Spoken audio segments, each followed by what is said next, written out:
Jemaat diundang untuk berdiri, kita akan sama-sama bernyanyi dari lagu Sion nomor 77, Marilah Orang Berdosa.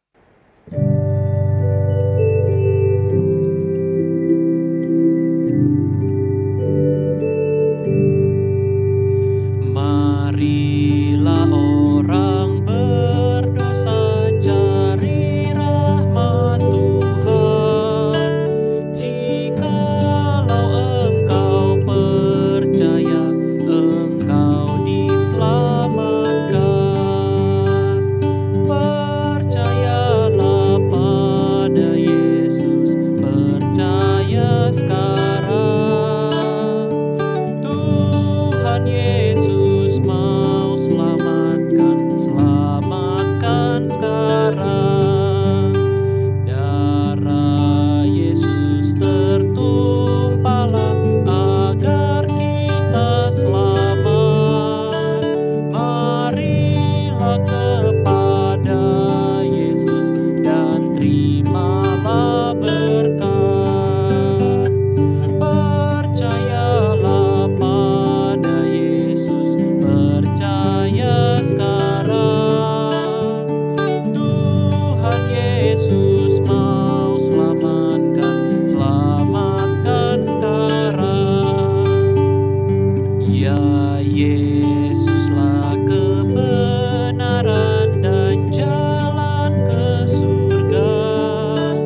Percayalah pada Tuhan dan selamat terimalah. Percayalah pada Yesus, percaya sekarang. Tuhan Yesus mau selamatkan, selamatkan sekarang. Mari ikut umat suci berjalan ke surga. Di sana kita memuji, bersuka selamanya.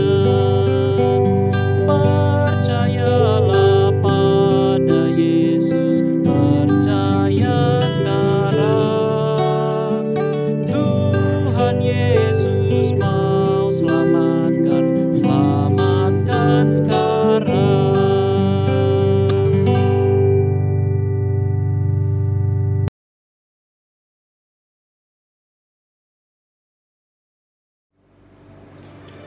Hingga saat ini, pandemi COVID-19 terus menimbulkan kecemasan.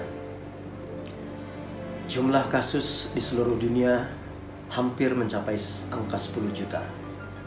Di Amerika Serikat telah melewati angka 2 juta kasus. Dan di Indonesia, kita melihat angka telah melewati 50.000 kasus. Pada saat yang sama, kita juga dapat melihat sisi-sisi kemanusiaan. Kita dapat melihat bagaimana begitu banyak orang yang berdedikasi untuk memberikan kontribusi di dalam penanganan COVID-19 ini. Kita dapat melihat bagaimana orang-orang yang berada di garis depan, para tim medis yang telah mendedikasikan diri dan bahkan sebagian nyawanya untuk membantu orang lain. Begitu juga aparat keamanan yang mencoba menertibkan masyarakat agar tercipta rasa aman dan nyaman. Namun di sisi lain, di saat begitu banyak orang yang terkena dampak, baik dari segi kesehatan maupun dari segi ekonomi, kita melihat ada sebagian orang yang berusaha mengambil kesempatan untuk kepentingan dan keuntungan pribadi, baik secara ekonomi maupun secara politik. Di Amerika Serikat, kita melihat bagaimana isu COVID-19 ini telah dijadikan sebagai komoditas politik untuk menjatuhkan satu sama lain, terutama di dalam masa kampanye menjelang pemilihan presiden pada akhir tahun ini.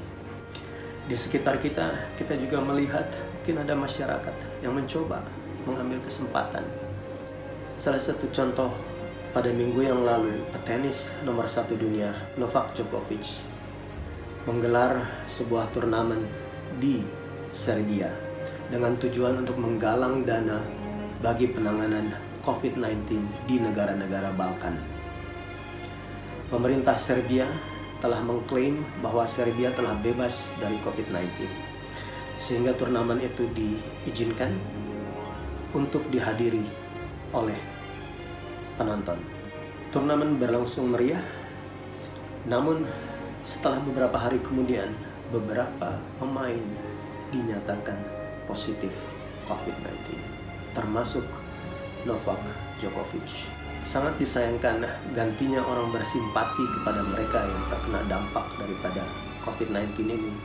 Semua orang mengkritik, mencaci maki Novak Djokovic atas keputusannya menggelar turnamen tersebut. Itulah fenomena yang sering kali kita lihat saat ini. Begitu mudah orang untuk menyalahkan satu sama lain dan berusaha untuk mengambil keuntungan secara pribadi. Sebagai orang Kristen, kita mungkin merasa concern dengan adanya fenomena ini. Dan kita seringkali merujuk kepada firman Tuhan yang terdapat di 1 Korintus 13. Bahwa kasih itu sabar, kasih itu murah hati, kasih itu tidak cemburu, dan kasih itu tidak menyombongkan diri sendiri.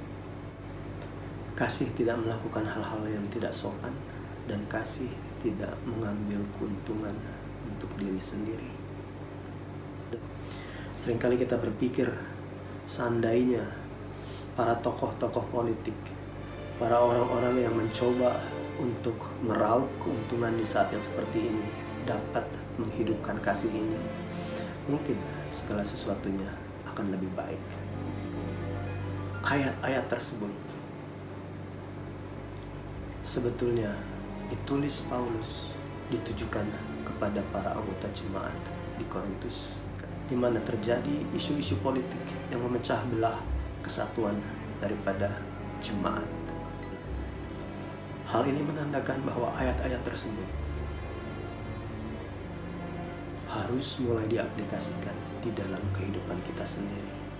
Setelah itu kita dapat memperbesar di dalam lingkaran yang lebih besar, di dalam keluarga kita, di dalam lingkaran yang lebih besar, di dalam jemaat. Baru kita bisa melihat bagaimana orang-orang lain di luar sana dapat mengaplikasikannya. Jemaat Makarios mempunyai budaya untuk melayani dengan kerendahan hati, bukan untuk kesombongan, bukan untuk keuntungan sendiri. Dan kiranya hal ini dapat hidup terus di dalam jemaat Makarios, di dalam perjalanan kita menuju ke rumah Bapa. Atas nama Gereja Masehi Advent Hari ke-7 Jemaat Tionghoa Makarios, saya mengucapkan selamat Sabat kepada seluruh keluarga besar Makarios. Kiranya kita semua ada di dalam perlindungan Tuhan, di dalam setiap langkah kehidupan kita. Saat ini, mari kita siapkan hati dan pikiran kita, agar kita dapat mengikuti perbaktian di dalam roh dan kebenaran.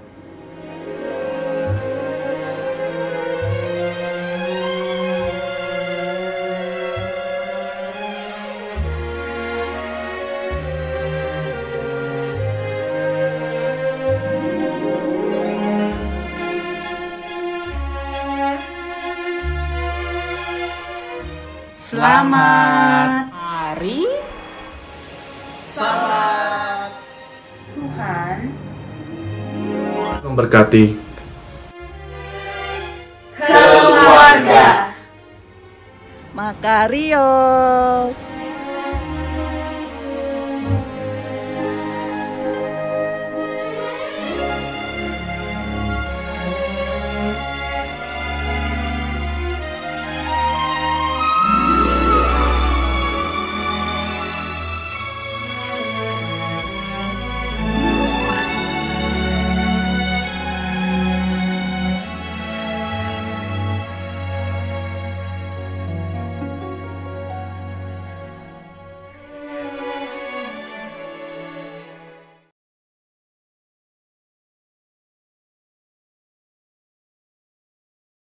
Selamat Sabat anak-anak semua, bertemu kembali pada hari Sabat ini.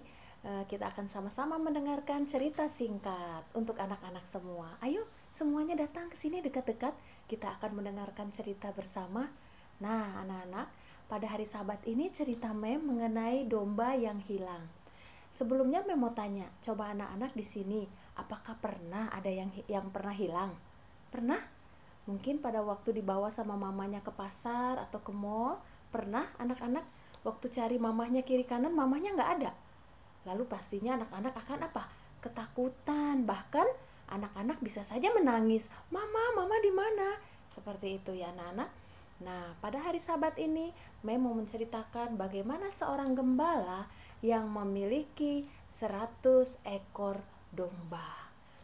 Nah, anak-anak, dombanya seperti ini. Ada 100 ekor domba seperti ini. Wow, jumlah yang banyak ya. Coba lihat dombanya. Wah, suaranya ramai sekali. Pak Gembala sangat menyayangi domba-dombanya. Dombanya lucu-lucu. Ya anak-anak, setiap harinya Pak Gembala membawa domba-dombanya ini ke padang yang berumput hijau. Karena di sana domba-domba ini akan makan rumput yang segar di sana. Setiap harinya Pak Gembala selalu menjaga domba-dombanya ini. Dia akan melihat apakah domba-dombanya akan diterkam oleh binatang buas. Dia akan jaga jangan sampai ada binatang buas yang datang dan mengambil dombanya Pak Gembala ini. Setiap hari Pak Gembala menghitung jumlah dombanya. Dia akan hitung, dia tahu 100 ekor domba itu akan ada di dekatnya. Nah, anak-anak, kalau sudah sore hari, Pak Gembala akan bersiap-siap membawa domba-dombanya ini pulang. Sesampainya di rumah, Pak Gembala akan memasukkan domba-dombanya ke dalam kandang. Lalu dia mulai menghitung. 1, 2, 3. Wah, sampai ke domba yang ke 97, 98, 99. Lah, mana dombaku satu lagi? Tadi dombaku ada 100, tetapi sekarang dombaku hanya 99. Mana dombaku yang satu lagi? Dia mulai mencari-cari ke sana kemari dan ternyata domba yang satu itu tidak ada. Lalu Pak Gembala cepat-cepat mengunci pintu kandang dan dia kembali pergi ke padang rumput yang hijau tadi. Di mana domba-dombanya itu makan rumput di sana. Dia cari, dombaku, dombaku, di mana engkau? Dombaku, dombaku. Hari sudah mulai malam. Di mana dombanya? Pak Gembala mencari dombanya yang satu itu. Di mana? Di mana ya? Hari sudah mulai malam. Pak Gembala masuk ke dalam hutan karena dia tahu pasti dombanya itu sudah tersesat dan berjalan begitu jauh. Dia mulai masuk ke dalam hutan dan hari sudah mulai gelap. Di dalam hutan dia sudah mendengar suara-suara binatang yang sangat menakutkan. Suara apa? Wah, itu suara burung hantu. Pasti dombaku ketakutan. Di mana domba itu? Dia mulai mencari-cari, dombaku, dombaku, engkau di mana dombaku? Dia mencari-cari. Dia tidak lihat di mana ada dombanya. Apakah anak-anak lihat di mana dombanya Pak Gembala yang satu itu? Di mana ya? Lalu dia mulai mendengar lagi suara binatang yang ada di dalam hutan. Suara yang sangat menakutkan. Suara serigala. Tentunya dombaku akan diterkam oleh serigala itu. Dombaku. Pak Gembala sudah mulai tambah ketakutan. Dia mulai mencari semakin dalam ke dalam hutan. Lalu dia mendengar seperti ada suara domba yang sangat pelan dan ketakutan. Aku seperti mendengar suara domba yang sedang ketakutan. Mungkin itu dombaku. Dombaku? Dombaku? Apakah itu engkau dombaku? Aku Pak Gembala mencarimu. Dombaku, oh aku menemukanmu. Oh dombaku, aku menemukanmu. Aku menemukanmu. Wah, Pak Gembala senang sekali menemukan dombanya yang satu itu. Lalu dia mengangkat dombanya itu ke bahunya seperti ini. Wah, lihat anak-anak. Dan Pak Gembala membawa dombanya pulang dengan sukacita. Nah, anak-anak, memang Pak Gembala itu punya domba yang banyak, ada 100. Walaupun cuma satu yang hilang, Pak Gembala akan mencarinya. Dia tidak mau 1 ekor dombanya pun hilang, karena dia sangat mengasihi domba-dombanya. Nah, anak-anak, demikian juga dengan Yesus kita. Yesus kita pun sangat mengasihi kita, walaupun banyak sekali kesalahan yang kita lakukan. Sama halnya dengan domba, dia tidak mau mendengarkan panggilan dari Pak Gembalanya ini. Dia pergi menjauh, dia ingin melihat sesuatu yang ada di luar sana. Dia menjauh sehingga dia tersesat. Nah, anak-anak, apabila anak-anak pun pernah lupa untuk mendengar suara dari orang tua kita atau suara Tuhan untuk mengajak berdoa, ingat ya anak-anak, datang kembali kepada Tuhan, berdoa dan mohon ampun. Ayat kita pada hari Sabat ini terdapat di dalam buku Alkitab kita, Lukas 15 ayat yang ke-6. Dan setibanya di rumah, ia memanggil sahabat-sahabat dan tetangga-tetangganya, serta berkata kepada mereka, "Bersukacitalah bersama-sama dengan aku, sebab dombaku yang hilang itu telah ditemukan." Nah, anak-anak, Pak Gembala sudah senang dan bersukacita oleh karena dombanya yang hilang sudah ditemukan. Mulai Sabat ini anak-anak berjanji jangan kita melupakan suara Tuhan kita. Dengar-dengaran kepada nasihat orang tua supaya kita tidak sama dengan domba ini, akhirnya kita hilang dan tersesat. Anak-anak, hari Sabat ini mengajarkan kepada kita agar kita selalu mengenal suara Tuhan kita dan jangan pernah tergoda oleh keindahan yang ada di dunia ini. Terima kasih anak-anak. Dan pada Sabat ini, Mem ingin mengajak kita untuk bernyanyi bersama. Kita akan bernyanyi lagu When Jesus. Oke? Kita akan nyanyi bersama ya. Sambil tersenyum ya anak-anak. When Jesus tells me to do good, I say yes, yes, I say yes, yes. When Jesus tells me to do good, I say yes, yes, yes, yes. When Satan tells me to do bad, I say no, no, I say no, no. When Satan tells me to do bad, I say no, no, no, no. Terima kasih anak-anak sudah mendengarkan cerita bersama dan bernyanyi bersama. Kita akan sama-sama menundukkan kepala kita dan melipat tangan kita dan kita akan berdoa. Tuhan di surga, terima kasih kami sudah mendengarkan firman-Mu. Berkati kami anak-anak agar selalu mendengarkan nasihat orang tua dan selalu mendengarkan nasihat Tuhan, sehingga kami menjadi anak-anak yang dikasihi oleh Tuhan. Terima kasih ya Bapa, Engkau telah mendengar doa kami. Di dalam nama Tuhan Yesus Kristus kami berdoa. Amin.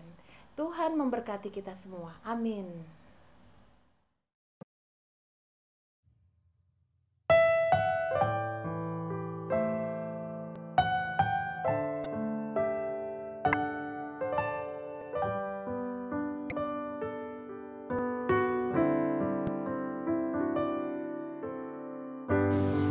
Sing praises to your name, oh Lord, praises to your name, oh Lord, for your name is great and greatly to be praised. I sing praises to your name.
sing praises to your name. Oh Lord, praises to your name. Oh Lord, for your name is great and greatly to be praised.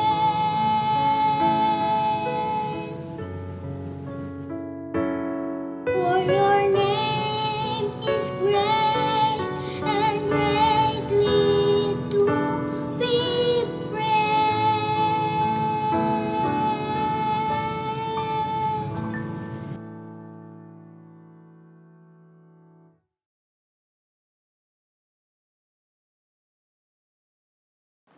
Shalom, selamat hari Sabat bagi kita semua Jemaat Makarios dimanapun kita berada. Tentunya pada Sabat ini kita bersyukur oleh karena kembali kita boleh bertemu dalam acara Sekolah Sabat. Selamat Sabat juga untuk para tamu-tamu yang juga sudah boleh bersama-sama dengan kami untuk menyaksikan acara Sekolah Sabat Jemaat Makarios pada Sabat ini. Saudara-saudara sekalian, tidak terasa bahwa pada Sabat ini adalah Sabat ke-13, Sabat terakhir dalam kuartal kita pada bulan ini, di mana kita boleh menyelesaikan seri pelajaran Sekolah Sabat, dan pada Sabat ini, memasuki Sabat terakhir di dalam kuartal ini, kita bersyukur oleh karena judul Sekolah Sabat kita pada minggu ini adalah Hidup oleh Firman Allah. Saudara-saudara sekalian, sebelum saya lanjut, saya undang kita semua untuk tunduk kepala dan kita berdoa. Bapa kami yang ada dalam kerajaan sorga, sungguh kami berterima kasih kepada Tuhan oleh karena kami boleh berbakti pada Sabat ini. Walaupun kami berbakti melalui online, melalui YouTube, tapi kami percaya Tuhan hadir bersama-sama dengan kami. Bila mana kami akan memulaikan acara Sekolah Sabat kami, biarlah Roh Kudus Tuhan boleh bersama-sama dengan kami, agar kami boleh mendengarkan firman, kami boleh mengerti, dan boleh kami terapkan dalam kehidupan kami. Terpujilah nama-Mu Tuhan, kami berdoa ini dalam nama Tuhan Yesus Juru Selamat penebus kami. Amin. Hidup oleh firman Allah. Itulah judul pelajaran Sekolah Sabat kita pada minggu ini. Dan ayat hafalannya pada minggu ini terdapat di dalam Yakobus 1 ayat 22, berbunyi demikian. Tetapi hendaklah kamu menjadi pelaku firman, dan bukan hanya pendengar saja, sebab jika tidak demikian, kamu menipu diri sendiri. Saudara-saudara, karena mempelajari firman Tuhan, tidak hanya membaca dan mendengarkan, tetapi kita harus mempraktikkan apa yang tertulis dan apa yang kita ketahui dalam firman Tuhan. Jika kebenaran firman Tuhan itu tidak kita hidupkan, maka sama sekali itu semua tidak berharga di dalam kehidupan kita. Saudara-saudara sekalian, yang perlu kita perhatikan pada saat ini adalah tujuan masing-masing kita di dalam mempelajari Alkitab. Bukanlah untuk memperoleh pengetahuan yang lebih besar, bukan juga untuk menguasai firman Tuhan. Tetapi dengan kita mempelajari firman Tuhan, saya percaya firman itu akan menguasai kehidupan kita, akan mengubah kehidupan kita, dan akan mengubah cara hidup kita. Tentunya dengan bantuan Roh Kudus. Kita akan diberikan pengertian untuk memahami firman Tuhan yang kita pelajari. Sehingga dengan demikian, dengan hikmat dari Roh Kudus, masing-masing kita, baik moral, baik mental kita maupun rohani kita, akan dibentuk sesuai dengan firman Tuhan. Saudara-saudara sekalian, saya mengimbau bagi kita semua pada Sabat ini, biarlah kita mempelajari Alkitab kita yang ada pada kita. Karena saya percaya di rumah kita atau di mana kita berada, kita bisa membawa Alkitab. Sudah ada bukunya maupun ada di gadget kita. Dan saya percaya melalui firman Tuhan, bila mana kita pelajari, itu akan mengubahkan hidup kita. Karena sebagaimana Yesus yang kita sembah, pada waktu dia hidup di dunia ini, dia juga begitu akrab dengan firman Tuhan. Artinya apa? Pada waktu dia hidup, Yesus mempelajari firman Tuhan. Dia sungguh-sungguh berdoa kepada Allah Bapa, meminta tuntunan supaya dia juga boleh mengerti apa yang firman Tuhan katakan. Sebagai contoh kita bisa lihat pada waktu Yesus dicobai padang gurun. Pada waktu setan menggoda dia, pada waktu setan mencobai dia, apa yang dikatakan? Manusia hidup bukan dari roti saja. Itu kita lihat kembali bahwa Yesus mengutip kata-kata itu, ayat itu di dalam Ulangan 8 ayat 3. Saudara-saudara sekalian, kehidupan sekarang ini membuat masing-masing kita sangat sibuk. Kenapa? Karena kita disibukkan dengan pekerjaan.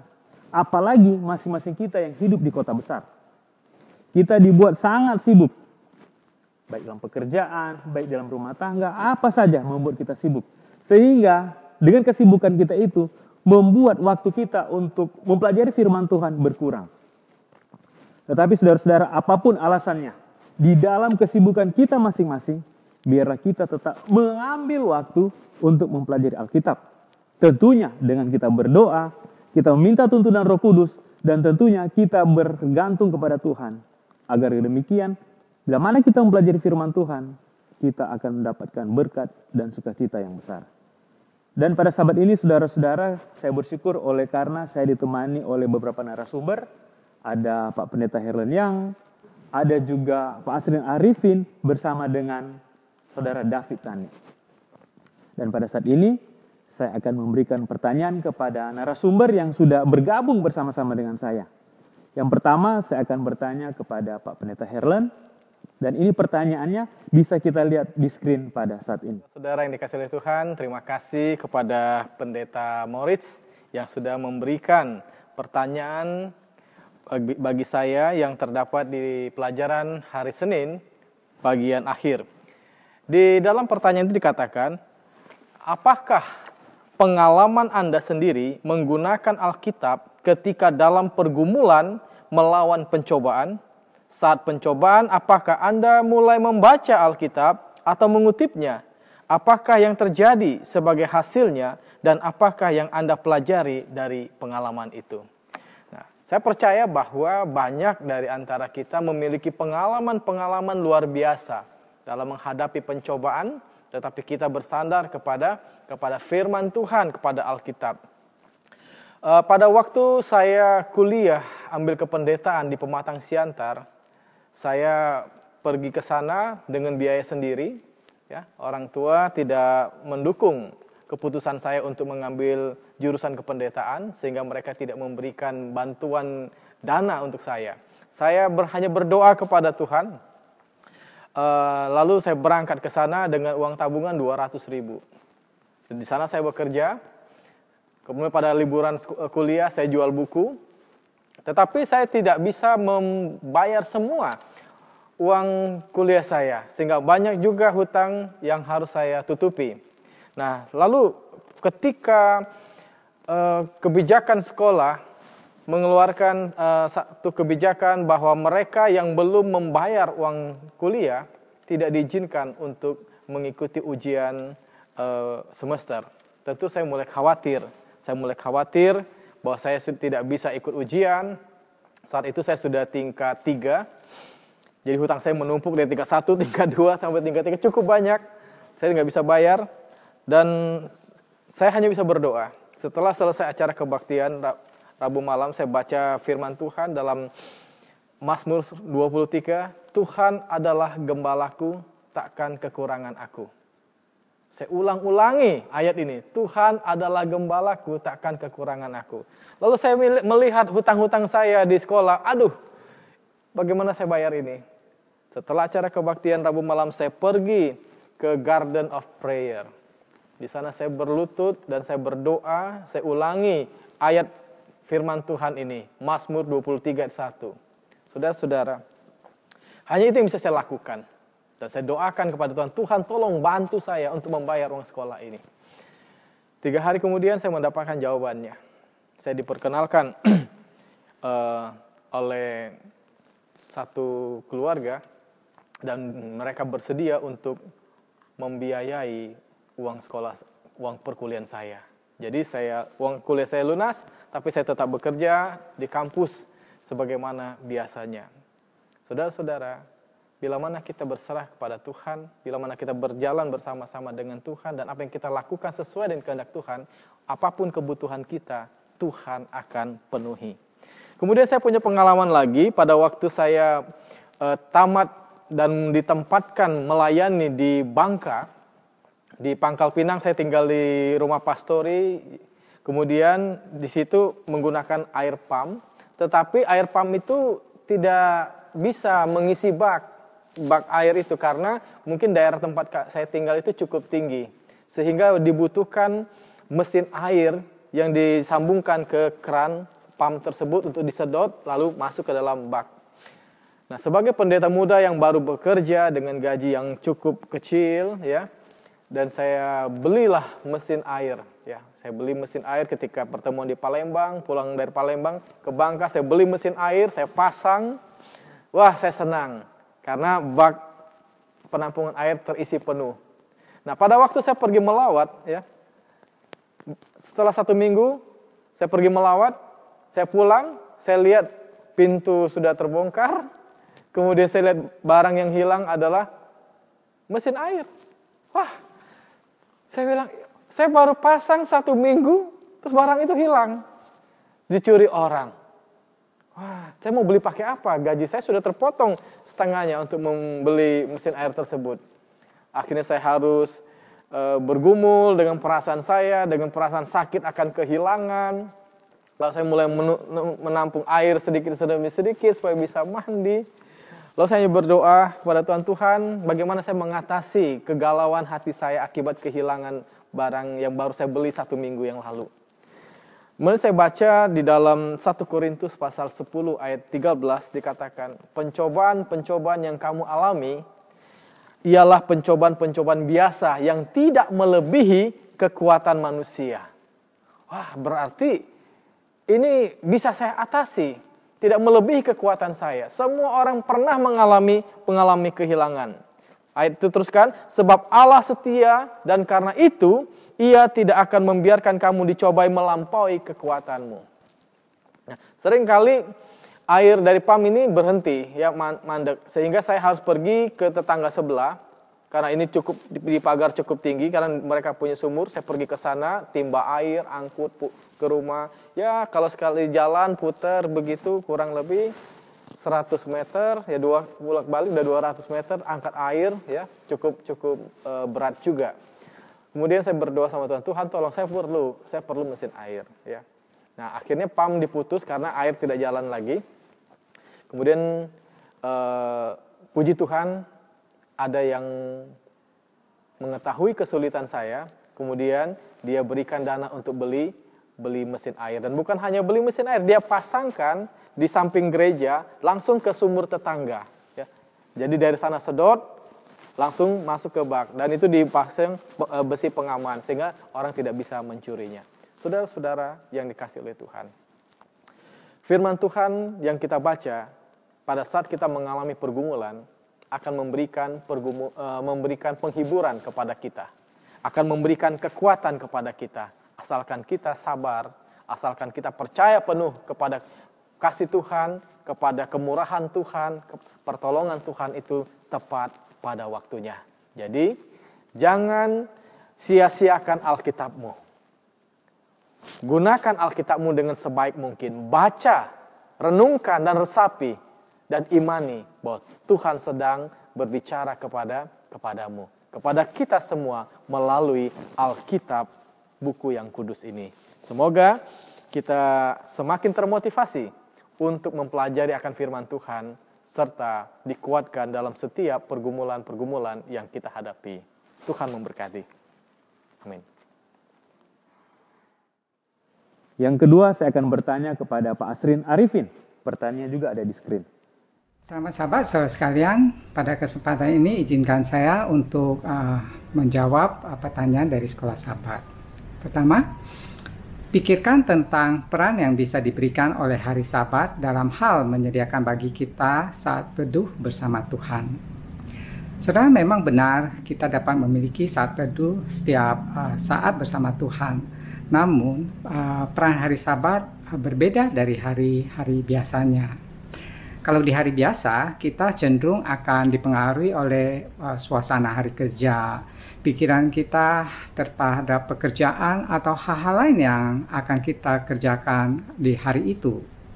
Lagi pula di hari biasa waktu kita pasti sangat terbatas ya, sehingga saat teduh yang sepenuhnya tidak mungkin bisa kita dapatkan di hari kerja biasa. Nah, sesuai dengan tujuan semula di mana Tuhan memberikan kita hari Sabat dan kepada seluruh manusia ya, supaya kita bisa menikmati satu quality time bersama Tuhan sepanjang hari selama 24 jam.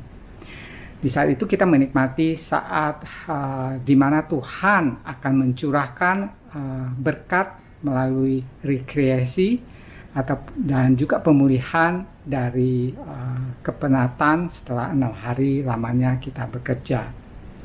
Dan hari di mana Tuhan memulihkan bukan saja kondisi fisik kita, tapi juga mental dan spiritual kita. Disitulah bedanya. Pertanyaan kedua adalah bagaimanakah memelihara Sabat melindungi Anda dari begitu terjebak dalam pekerjaan dan melakukan pekerjaan yang menghabiskan waktu yang seharusnya Anda gunakan bersama Tuhan. Nah, saudara, jika tidak ada hari Sabat di mana Tuhan memerintah kita untuk berhenti dari pekerjaan kita, maka saya pikir kita akan sangat sulit untuk berhenti. Nah, secara alami kita pasti akan melakukan pekerjaan kita, apakah itu pekerjaan yang kita tidak suka karena harus mencari nafkah misalnya, ataupun pekerjaan yang kita sukai ya, yang bisa juga pekerjaan itu bukan untuk mencari nafkah, tapi kita melakukan urusan kita lah. Nah, apapun pekerjaan itu, tetap akan merampas waktu yang seharusnya kita gunakan untuk mengingat akan karya penciptaan dan penebusan Tuhan, serta mengingat kembali akan segala perintah dan ketetapan yang telah Tuhan berikan. Jadi dengan setia kita memelihara hari Sabat, itu akan membebaskan kita dari terjebak dalam pekerjaan dan segala urusan kita. Di pertanyaan ketiganya, bagaimanakah Anda dapat belajar menjadikan hari Sabat lebih banyak berkat rohani sebagaimana seharusnya?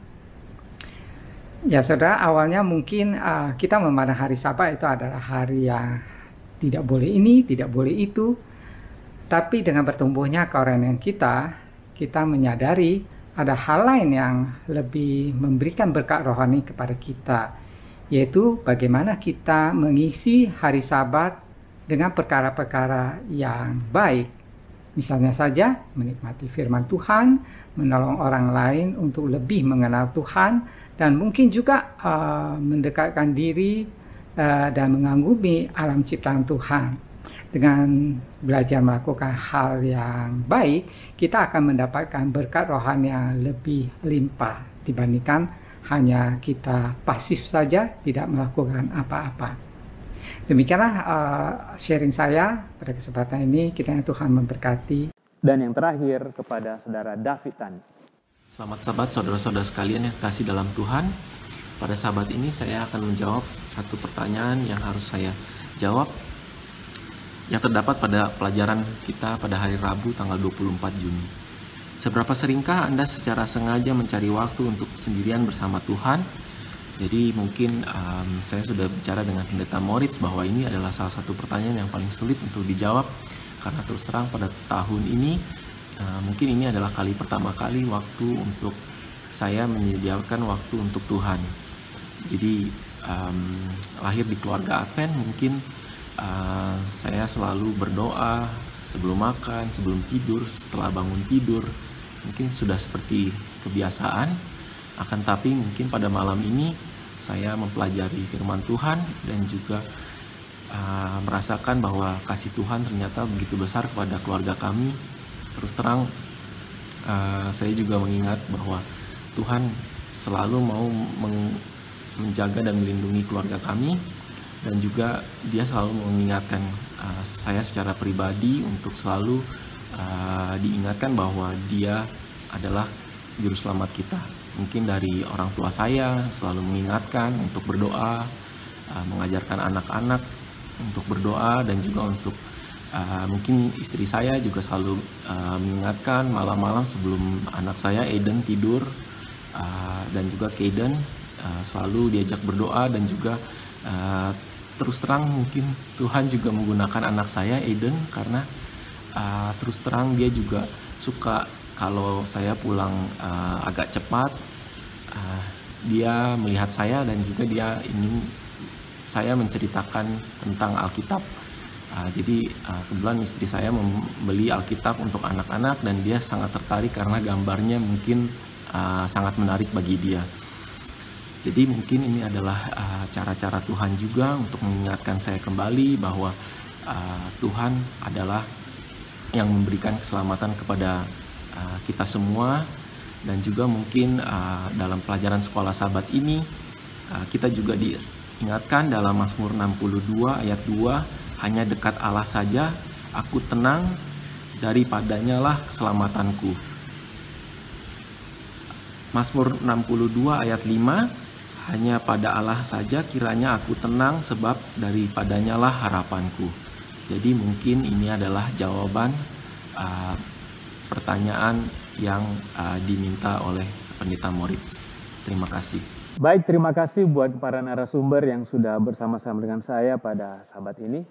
Saudara-saudara sekalian, yang kita dapati bila mana kita mempelajari sekolah Sabat, dikatakan bahwa banyak orang Kristen yang memiliki pengetahuan yang tinggi tentang Alkitab. Bahkan bisa menghafal Alkitab baik dari kitab Kejadian sampai kitab Wahyu. Ada orang yang bisa menghafalnya semua ayat-ayat tersebut. Tetapi sayangnya ada juga orang-orang yang merasa bahwa dia sudah tahu segala isi Alkitab, dia sudah tahu apa semua yang ada dalam Alkitab, tetapi sayangnya kehidupannya bermutu rendah. Kenapa? Karena apa yang dia tahu tidak dia praktekkan di dalam kehidupan kita. Dia tidak praktekkan dalam kehidupannya secara pribadi. Sehingga bisa dikatakan bahwa orang-orang ini walaupun pintar dalam Alkitab, tetapi sebenarnya hidup mereka itu rendah. Untuk itu saudara-saudara, biarlah kita boleh menjadi pelaku firman Tuhan. Di dalam buku Council on Sabbath School Work, chapter 2 halaman 36 dikatakan, harus ada minat yang hidup dan terus bertumbuh untuk menyimpan pikiran dengan kebenaran Alkitab. Pengetahuan yang berharga yang diperoleh akan membangun benteng bagi jiwa kita. Meskipun kita diserang dengan godaan, kita akan diserang dengan hal-hal yang tidak baik, akan ada iman yang kuat kepada Yesus Kristus. Dan melalui itu, pengetahuan tentang Yesus akan memanggil kita untuk kemuliaan. Dan kita akan dibuat menjadi orang yang lebih bijaksana. Untuk itu saudara-saudara sekalian, biarlah di dalam kehidupan kita, firman Tuhan inilah kita pelajari setiap saat, kita ambil waktu, jangan ada sampai kita mengatakan kita terlalu sibuk. Tetapi dengan firman Tuhan kita ambil waktu.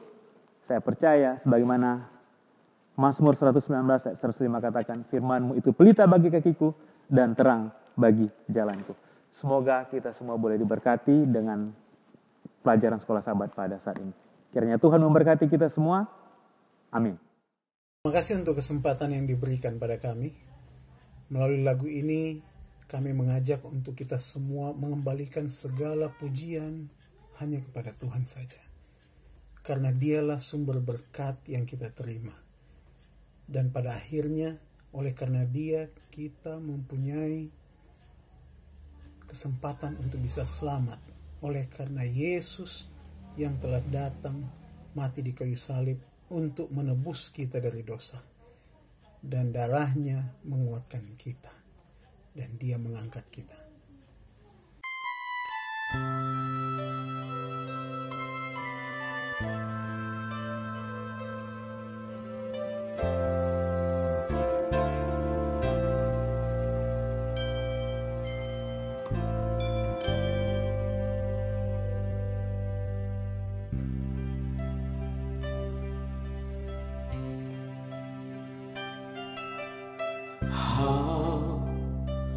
Can I say thanks for the things you have done for me? Things so undeserved, yet you gave to prove your love for me. voices of a million angels could not express my gratitude. All that I am and ever hope to be, I owe it all to thee. God be the glory, to God be the glory, to God be the glory for the things He has done. With love He has saved me, with His heart He has raised me. To God be the glory for the things He has done. Just let me live my life. Let it be pleasing, Lord, to Thee. And should I gain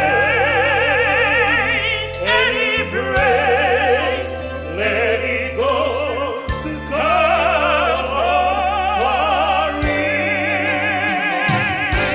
To God be the glory, to God be the glory, to God be the glory for the things He has done.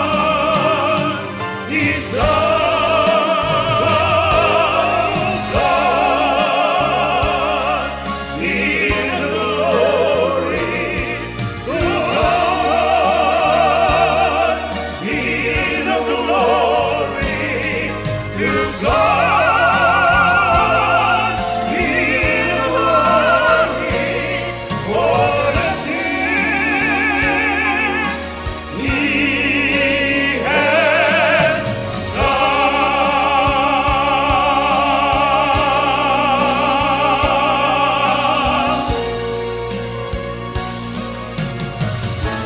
Glory to God.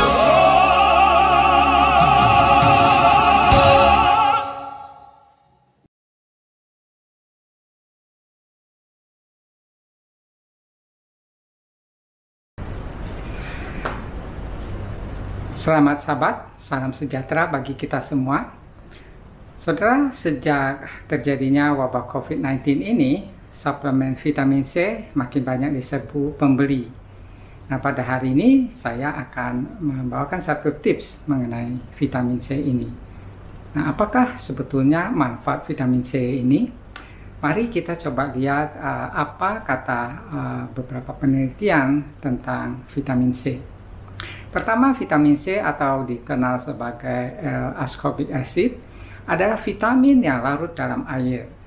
Manusia tidak bisa membuat vitamin C sendiri di dalam tubuhnya, sehingga harus mendapatkannya dari sumber makanan sehari-hari. Nah, vitamin C juga adalah salah satu nutrisi yang tidak bisa kita dapatkan dari sumber hewani. Jadi harus kita dapatkan dari sumber nabati, dari buah, dari sayuran. Inilah kita bisa mendapatkan vitamin C. Lalu berikutnya, vitamin C adalah kofaktor dari berbagai reaksi enzimatik, seperti misalnya di dalam biosintesa kolagen, lalu biosintesa carnitin dan neuropeptide juga. Juga di dalam meregulasi ekspresi gen. Ya, jadi ini sangat penting. Dan vitamin C kita tahu juga merupakan antioksidan yang sangat kuat.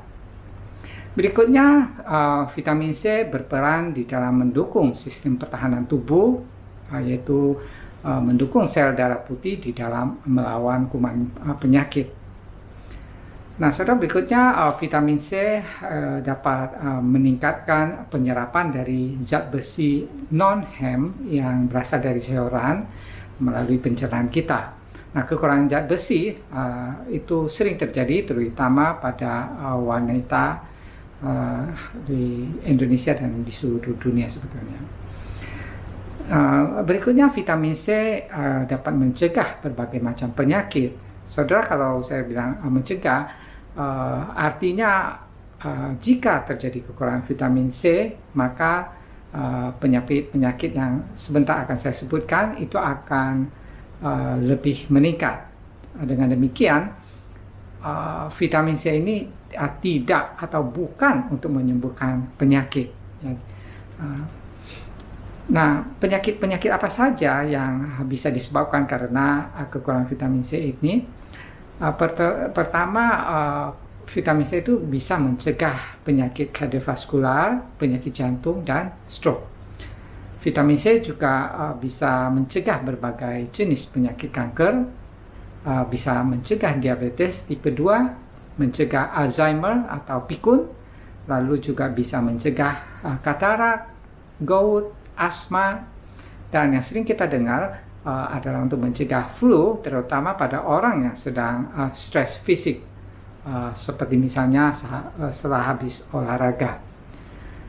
Jadi inilah peran vitamin C di dalam mencegah berbagai penyakit ini.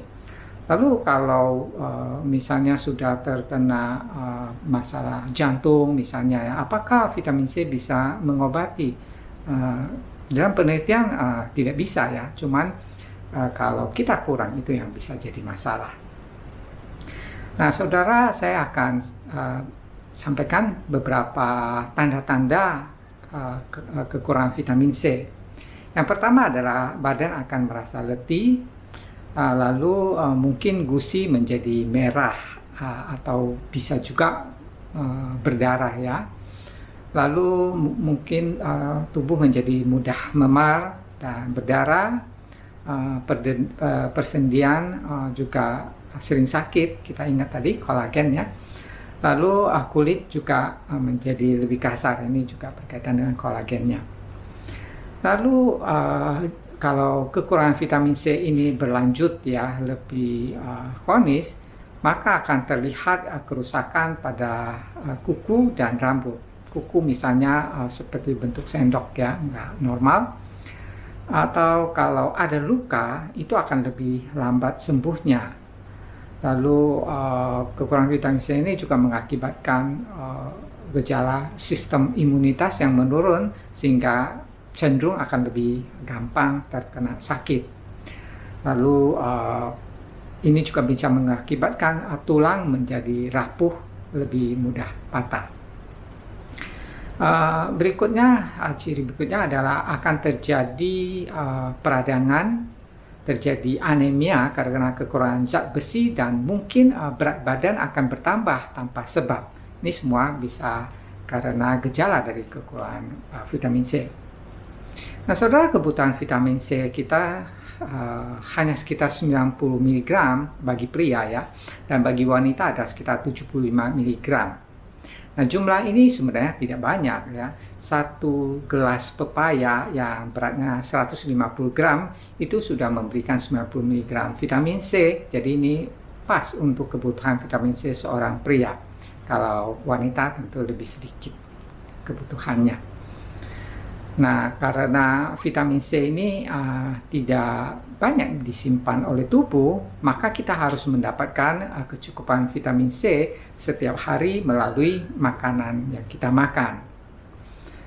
Nah, saudara, apakah pada masa pandemi COVID ini sebaiknya kita ikut-ikutan untuk makan suplemen vitamin C untuk lebih menguatkan sistem imunitas? Vitamin C sama seperti vitamin-vitamin yang lain, jika kekurangan itu akan bermasalah bagi kesehatan. Tapi sebaliknya, kalau berlebihan itu juga bisa bermasalah. Jadi dalam hal ini sebaiknya kita mendapatkan vitamin C secukupnya saja dan dari sumber terbaik melalui makanan setiap hari. Ya, jadi mungkin tidak ada gunanya saudara kita suplemen vitamin C. Dan sumber terbaik vitamin C adalah melalui makanan yang alami, bukan dari suplemen. Suplemen yang terbaik dan termahal di dunia ini tidak ada yang bisa menyaingi kehebatan vitamin C dari makanan seperti pepaya, jeruk, brokoli, atau makanan-makanan utuh lainnya yang kelihatannya sederhana. Nah, saudara, buah dan sayur yang sederhana ini bukan saja mengandung vitamin C, tapi juga mengandung berbagai vitamin dan non-nutrisi yang namanya fitokimia, yang lainnya yang banyak sekali jenisnya. Ini semua akan bersinergi dengan vitamin C sehingga akan memberikan manfaat yang optimal buat tubuh kita. Nah, saudara, banyak orang yang berpikir kalau suplemen sekali makan itu bisa mendapatkan sekian ratus miligram, bahkan 1000-2000 miligram. Jadi itu bisa buat stok di dalam tubuh. Nah, ini pemikiran yang tidak benar ya. Ada hal yang perlu saudara ketahui, semakin banyak vitamin C yang kita makan, maka akan semakin sedikit persentase yang bisa diserap oleh tubuh. Dan yang tidak bisa terserap, yang lebih ini diapain? Tubuh terpaksa harus membuang keluar dari tubuh melalui ginjal. Nah, vitamin C yang dibuang ini akan meningkatkan kadar oksalat di dalam air seni, dan ini akan meningkatkan risiko batu ginjal, saudara. Ya, dosis yang lebih tinggi dari vitamin C ini mungkin bermanfaat kalau sedang sakit, ya misalnya sakit flu ya, maka konsumsi vitamin C ini mungkin boleh kita makan lebih banyak. Tapi saya ingatkan kembali, pilihan terbaik adalah mendapatkan vitamin C dari sumber-sumber makanan alami. Nah, saudara, ada beberapa makanan yang sangat kaya dengan vitamin C ya. Kalau saudara perlu, ini ada beberapa. Yang pertama namanya acerola atau Barbados cherry ya. Dalam setengah gelas saja atau sekitar 49 gram acerola ini mengandung 822 mg atau setara dengan 900% lebih dari kebutuhan harian vitamin C kita. Jadi tentu kita tidak makan banyak-banyak ya. Kita bisa campurkan beberapa biji di dalam jus, smoothie, dan lain sebagainya. Kalau saudara susah mendapatkan acerola cherry ini, saudara bisa tanam sendiri juga ya. Bisa beli bibitnya di toko online, atau bisa juga ada yang jual dalam bentuk beku. Lalu makanan yang terkenal kaya dengan vitamin C ya, yang banyak di Indonesia adalah jambu biji. Sebiji jambu biji merah saja itu mengandung 126 mg vitamin C atau setara dengan 140% dari kebutuhan harian vitamin C kita. Berikutnya adalah blackcurrants. Blackcurrants setengah gelas saja, sekitar 56 gram. Ini mengandung 100 mg vitamin C atau sekitar 112% dari kebutuhan harian kita. Yang lainnya adalah paprika kuning. Setengah gelas atau 75 gram paprika kuning itu mengandung 137 mg vitamin C atau setara dengan 152% dari kebutuhan harian vitamin C kita. Yang merah itu juga sangat tinggi vitamin C-nya. Untuk paprika ini semakin masak, maka kandungan vitamin C-nya itu akan semakin tinggi. Berikutnya adalah kiwi. Ya, sebuah kiwi ukuran sedang itu mengandung 71 mg vitamin C atau setara dengan 79% kebutuhan harian vitamin C kita. Lalu leci, buah leci ini mengandung hampir 7 gram vitamin C, dikit, tapi leci kan kecil ya.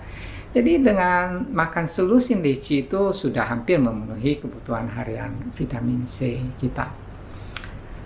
Berikutnya adalah lemon. sebiji lemon dengan kulitnya itu mengandung 83 mg vitamin C atau setara dengan 92% kebutuhan vitamin C kita. Lalu jeruk ya, sebuah jeruk ukuran sedang itu mengandung 70 mg vitamin C atau setara dengan 78% kebutuhan harian vitamin C kita. Dan tentu saja buah sitrus lainnya ya, seperti jeruk bali, jeruk nipis, dan jeruk yang lain itu cukup tinggi juga kandungan vitamin C-nya.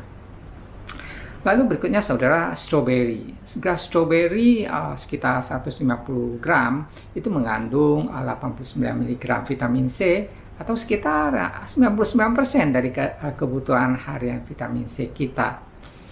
Lalu pepaya, seperti saya tadi sudah sampaikan, 150 gram pepaya itu sudah cukup untuk memenuhi kebutuhan vitamin C sehari. Dan dari sayuran, brokoli cukup tinggi ya, setengah gelas brokoli yang dimasak itu mengandung 51 mg vitamin C, sekitar 57% kebutuhan harian vitamin C. Jadi kalau saudara makan satu gelas brokoli saja itu sudah lebih dari cukup. Dan bukan hanya brokoli ya, semua sayuran dari keluarga crucifera seperti kale, Brussels sprout dan lain-lain itu umumnya cukup tinggi juga kandungan vitamin C-nya.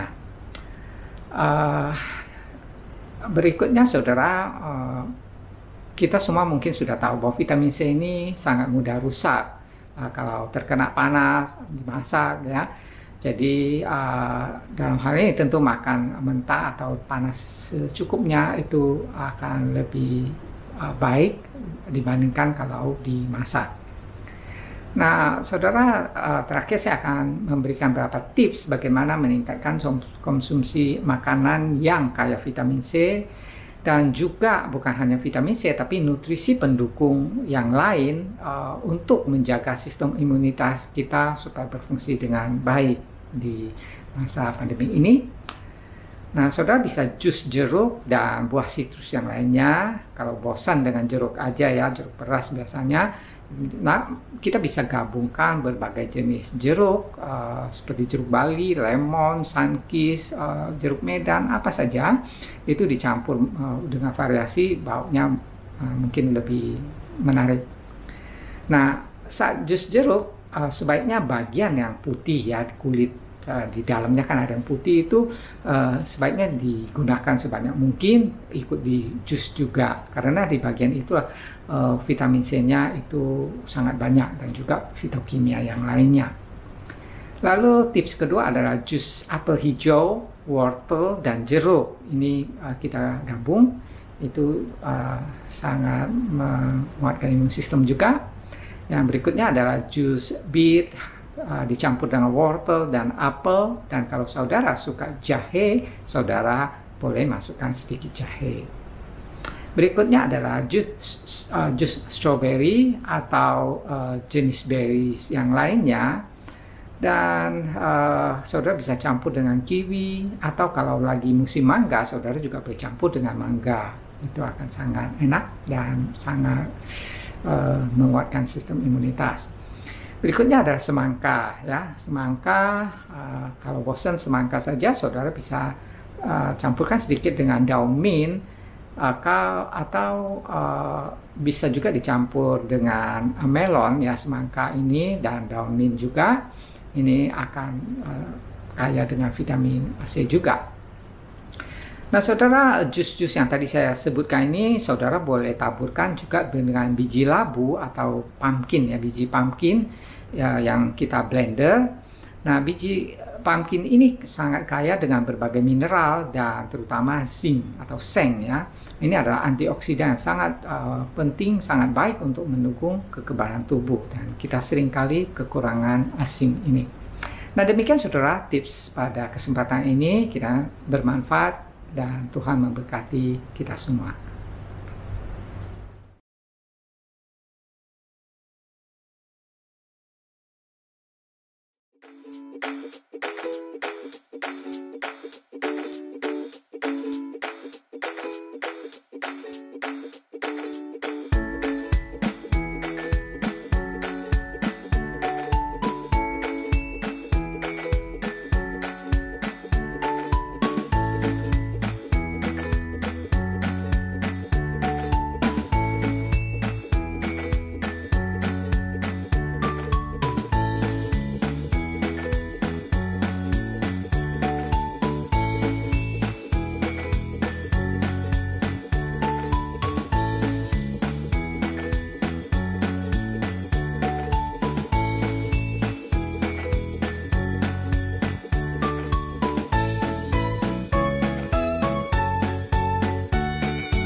Selamat pagi dan selamat Sabat, saudara umat-umat Tuhan yang ada di Jemaat Makarios.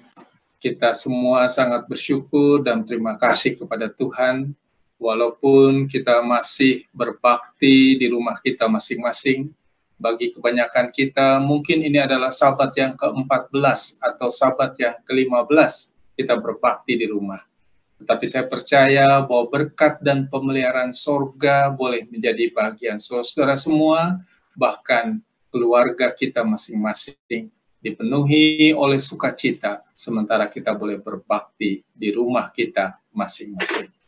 Saudara, biarlah kita memikirkan hal-hal yang positif, sementara COVID-19 ini melanda dunia.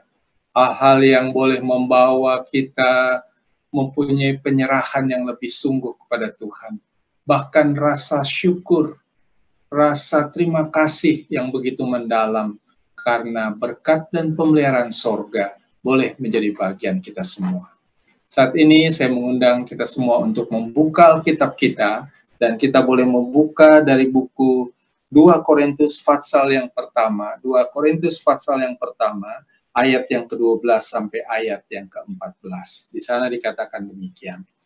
Inilah yang kami megahkan, yaitu bahwa suara hati kami memberi kesaksian kepada kami, bahwa hidup kami di dunia ini, khususnya dalam hubungan kami dengan kamu, dikuasai oleh ketulusan dan kemurnian dari Allah, bukan oleh hikmat duniawi, tetapi oleh kekuatan kasih karunia Allah. Sebab kami hanya menuliskan kepada kamu apa yang dapat kamu baca dan pahamkan. Dan aku berharap mudah-mudahan kamu akan memahaminya sepenuhnya, seperti yang telah kamu pahamkan sebagiannya dari kami, yaitu bahwa pada hari Tuhan Yesus, kamu akan bermegah atas kami, seperti kami juga akan bermegah atas kamu. Saya undang sekali lagi kita boleh tunduk kepala untuk berdoa. Bapa kami dalam sorga, pada hari Sabat Tuhan yang suci ini, sementara kami umat-umat Tuhan di Jemaat Makarios, bahkan juga beberapa yang terhubung dengan channel ini, kami mau berbakti dan mendengarkan firman-Mu. Kami mohon supaya firman Tuhan bukan hanya kami mengerti dengan baik, tetapi benar-benar akan mengubah kehidupan kami, dan kami semua boleh dipersiapkan bagi kedatangan Tuhan yang kami percaya sudah tidak lama lagi. Dengarlah doa kami Bapa, ampuni dosa kami, terimalah kami sebagaimana kami ada, dan ubahlah kami menjadi seperti apa yang Tuhan mau. Di dalam nama Tuhan Yesus kami berdoa. Amin. Saudara, dari semua jemaat yang pernah Paulus kunjungi, bahkan sebenarnya kebanyakan jemaat ini adalah jemaat-jemaat yang dibangun oleh Paulus sendiri. Maka kalau saudara melihat dari gaya tulisan Paulus kepada jemaat-jemaat yang ada di dalam Perjanjian Baru, saudara akan lihat di sana bahwa jemaat Filipi itu adalah jemaat yang begitu dekat dengan hati Paulus. Paulus adalah seorang yang sangat terbuka kepada mereka. Dia berani meminta sesuatu kepada mereka. Bukan hanya dia tidak menolak pemberian mereka, tetapi dia berani untuk apa? Meminta. Saya ingat dalam pelayanan saya sebagai pendeta Gereja Masih Advent Hari ke-7, saya sudah bekerja kurang lebih 30 tahun, saudara. Dan kalau saya ingat-ingat, saya renungkan, saya belum pernah berani untuk meminta kepada anggota jemaat atau kepada siapapun. Ya. Sejauh ingatan saya selalu menetapkan di dalam hati supaya saya hidup pada dengan apa yang ada. Tetapi pernah satu waktu, karena memang saya sangat terjepit, sangat terdesak, maka saya meminjam uang kepada teman saya, kepada anggota jemaat yang ada di gereja. Waktu itu saya tidak menggembalakan di Jakarta, ya. Nah, pada waktu saya mau mengembalikan uang itu, apa yang terjadi, saudara? Orang ini katakan, tidak usah pendeta, biarlah itu untuk apa? Pendeta. Oh, sejak saat itu, saudara, saya sangat malu.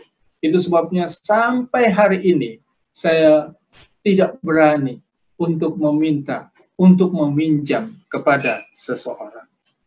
Dari satu segi mungkin saya berpikir bahwa saya tidak mau meminjam, apalagi meminta dengan alasan malu, dengan alasan untuk tidak mempermalukan pekerjaan Tuhan. Tetapi kalau saya renungkan dengan lebih mendalam, boleh jadi ini adalah bukti bahwa saya mempunyai hubungan yang tidak terlalu akrab dengan umat-umat Tuhan, dengan jemaat-jemaat Tuhan. Ya, boleh jadi demikian, saudara. Nah, kalau kita perhatikan gaya tulisan Paulus kepada orang-orang Korintus, nampaknya Paulus tidak mempunyai hubungan yang begitu akrab dengan mereka. Tidak seperti kepada orang-orang Filipi. Kenapa? Karena Paulus menegur mereka dengan begitu keras. Di dalam 1 Korintus pasal yang kelima, nanti saudara boleh baca, ya. Saudara akan temukan di sana bahwa orang-orang Korintus itu melakukan perbuatan dosa yang begitu keji, sehingga orang-orang yang tidak mengenal Allah sekalipun tidak tega untuk melakukan dosa seperti itu. Tapi bayangkan, dosa seperti itu yang tidak dilakukan oleh orang-orang kafir, dilakukan oleh orang-orang Korintus.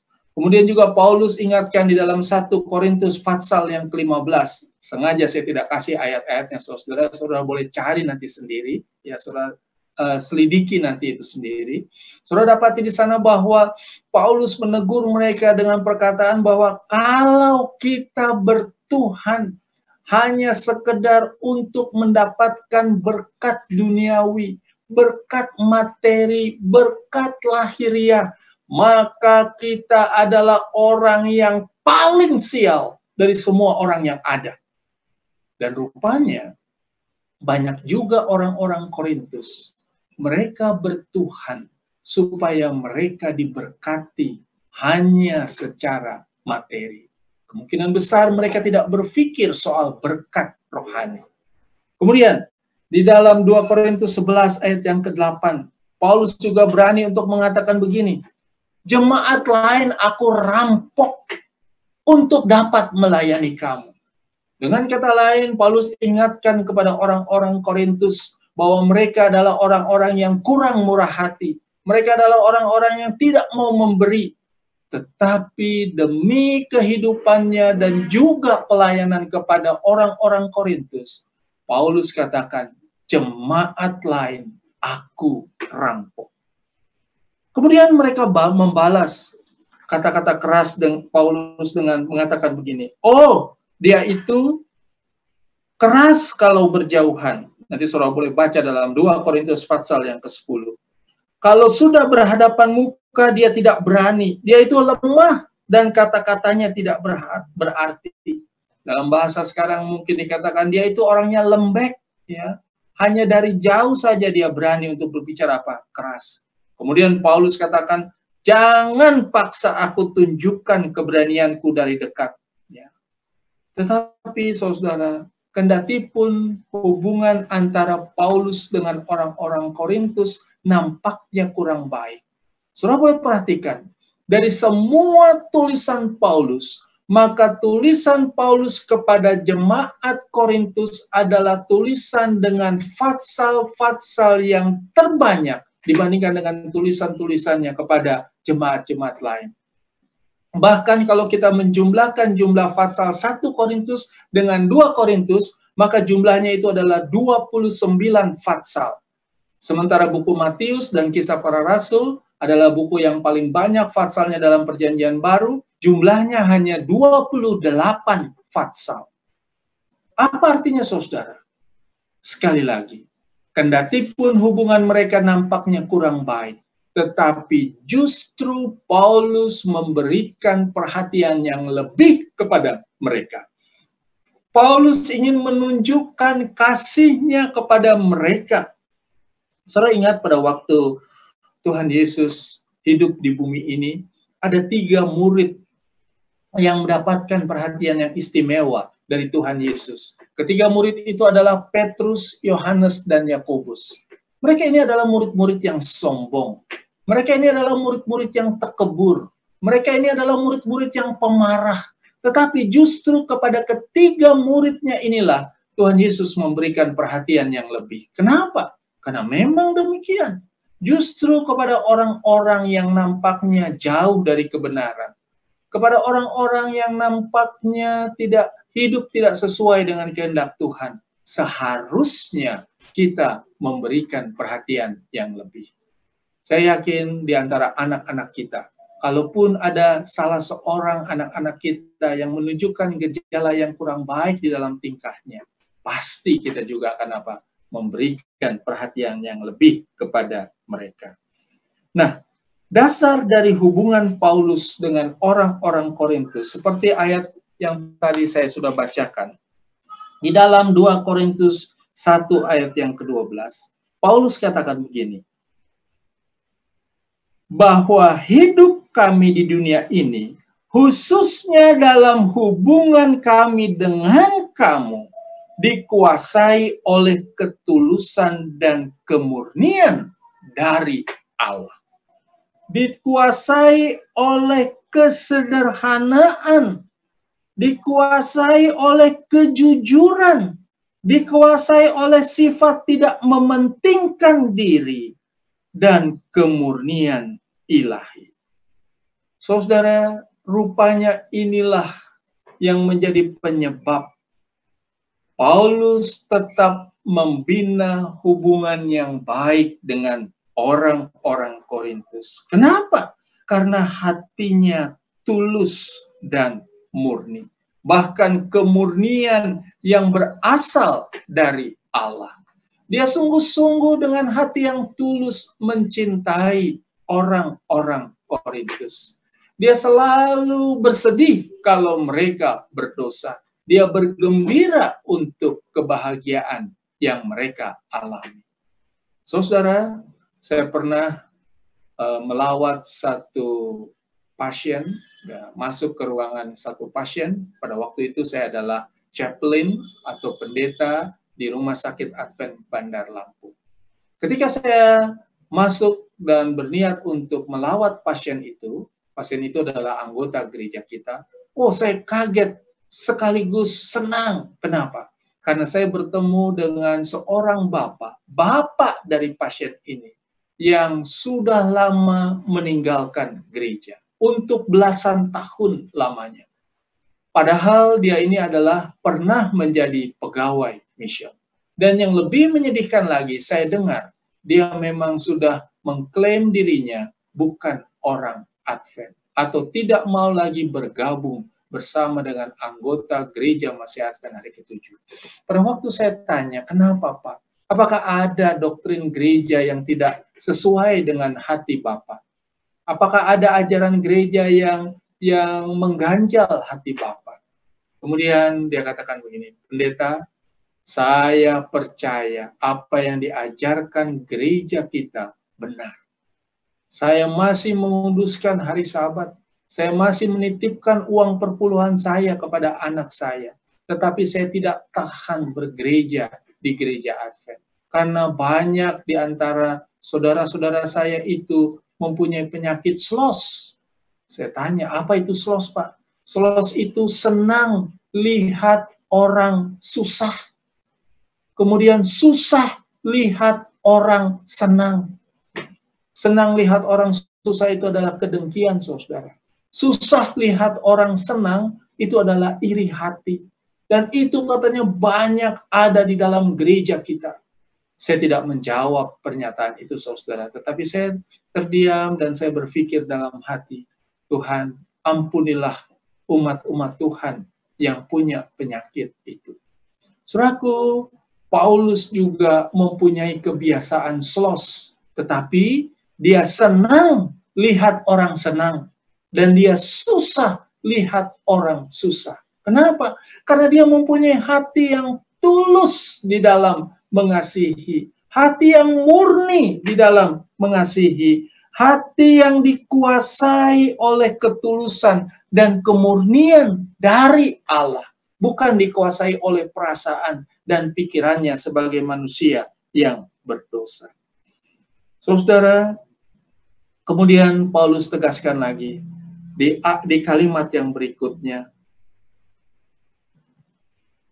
yang bukan, ya ketulusan dan kemurnian dari Allah, bukan oleh hikmat duniawi, tetapi oleh kekuatan kasih karunia Allah.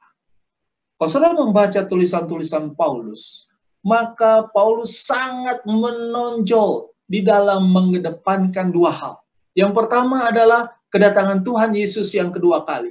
Dia begitu menggebu-gebu memberitakan kedatangan Tuhan Yesus yang kedua kali. Yang kedua adalah berbicara soal kasih karunia.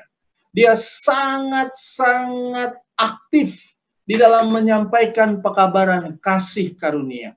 Bahwa saudara dan saya diselamatkan benar-benar oleh kasih karunia. Hanya oleh kasih karunia. Tidak ada bagian kita sedikit pun dalam mana kita sanggup untuk berkata bahwa saya lebih pantas untuk diselamatkan dibandingkan dengan saudara saya. Paulus tidak merasa demikian, saudara.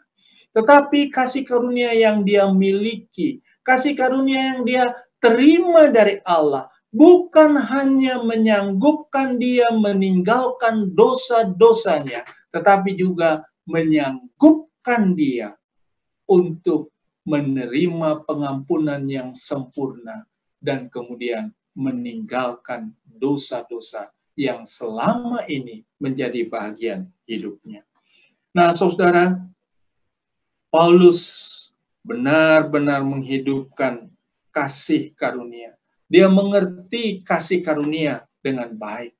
Kalau kita di dalam gereja cemburu kepada saudara kita, kalau kita di dalam gereja mengatakan hal yang jahat tentang saudara kita, kalau kita di dalam gereja suka untuk menghakimi saudara kita, kenapa saudara? Karena kita belum mengerti apa itu kasih karunia. Kalau saudara dan saya mengerti dengan baik apa itu kasih karunia, sikap kita kepada saudara kita itu akan sangat berbeda. Kita akan mempunyai hati yang tulus dan murni kepada saudara-saudara kita di gereja. Pertama-tama, saudara, barang tentu itu akan kita laksanakan, kita akan hidupkan di dalam hidup rumah tangga kita. Suami kepada istri, istri kepada suami, orang tua kepada anak, anak kepada orang tua, kakak, adik, dan seterusnya. Kemudian kasih karunia Allah yang murah tetapi bukan murahan. Ya, kenapa bukan murahan, saudara? Karena bukan hanya mengampuni kita dari dosa kita, tetapi menyanggupkan kita untuk apa? Meninggalkan dosa kita. Saudara ingat pada waktu anak yang bungsu, bila mana dia mengetahui bahwa adiknya yang, ya, anak yang sulung maksud saya, bila mana dia mengetahui bahwa adiknya anak yang bungsu diterima oleh bapaknya kembali, bahkan jubahnya diganti, dikasih cincin, dikasih sepatu, kemudian adakan pesta untuk adiknya ini. Apa yang terjadi, saudara? Anak yang sulung ini kemudian marah kepada bapaknya, marah kepada adiknya. Kenapa? Karena dia tidak mengerti apa itu kasih karunia. Saudara, Paulus bukan hanya mengerti, Paulus bukan hanya mengajarkan, tetapi dia menghidupkan satu pola hidup yang didasari atas penerimaan akan kasih karunia Allah. Dan ciri yang paling menonjol bagi mereka yang menyerap kasih karunia Allah dengan lebih sempurna adalah mereka mempunyai kerinduan untuk membawa orang-orang lain ke surga. Coba kita buka Alkitab kita dalam 2 Korintus 1 ayat yang ke-14. Paulus katakan begini, seperti yang telah kamu pahamkan sebagiannya dari kami, yaitu bahwa pada hari Tuhan Yesus kamu akan bermegah atas kami, seperti kami juga akan bermegah atas kamu. Saudaraku, Paulus sangat meyakini akan keselamatannya. Paulus tahu bahwa oleh kasih karunia Tuhan, dia akan menjadi pewaris kerajaan sorga.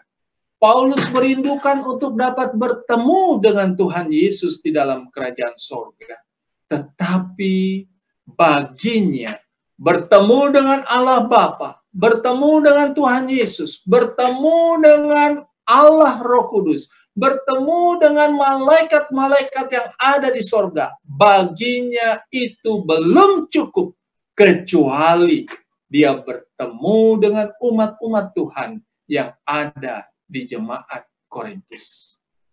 Saudara, saya seringkali mendengar orang berkata begini, sesudah Tuhan Yesus, maka orang kedua yang akan saya cari di sorga adalah Abraham. Sesudah Tuhan Yesus, maka orang kedua yang saya akan cari di sorga adalah Daniel. Sementara yang lain mengatakan, oh sesudah Tuhan Yesus, orang pertama atau orang kedua yang saya cari itu adalah Adam dan Hawa. Itu boleh-boleh saja, saudara. Saudara boleh membayangkan hal-hal yang indah mengenai sorga. Tetapi bagi saya, saudara, sesudah Tuhan Yesus, sangat pantas orang yang pertama-tama kita cari adalah istri atau suami kita.